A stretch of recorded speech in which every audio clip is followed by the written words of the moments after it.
With early voting well underway in New Jersey's competitive governor's race, I thought we'd take a quick look at the early voting data and see if we can uncover any clues about who might be winning in this very important race.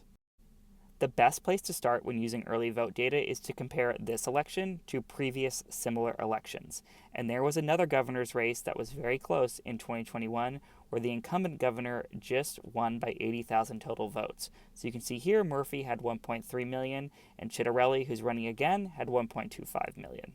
And like in many other states across the United States, Democrats in New Jersey are increasingly reliant on mail-in voting in order to win races.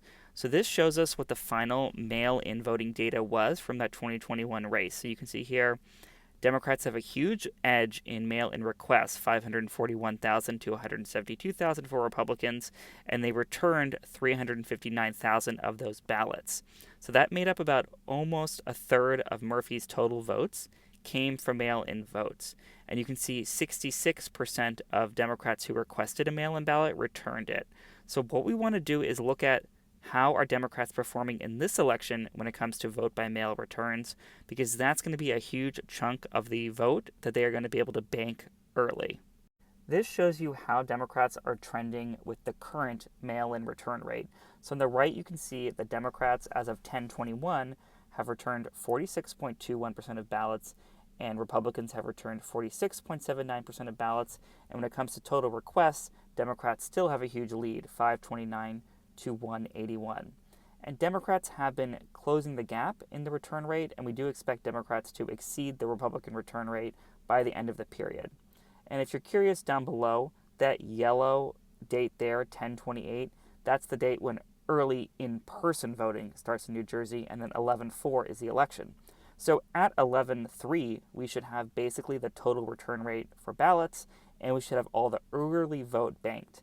And with that data, we should start to get a very clear picture about who is likely to win, because there aren't that many more votes to go on election day. And with Democrats already at 46% with this many days left, they're adding about 2 to 3 percentage points per day. And we see in past elections that the return rate stays pretty constant and even accelerates towards the end, which means we could get another 30% of the mail-in votes in by election day. So this could be up between 70 and 75% of mail-in votes being returned by election day, which, if remember, in 2021, it was only 66. And to give another comparison, in the general, it got to 81% in 2024, which we don't expect that many. But the fact that Democrats are headed towards 75-ish% is a very, very, very good sign for Mikie Sherrill.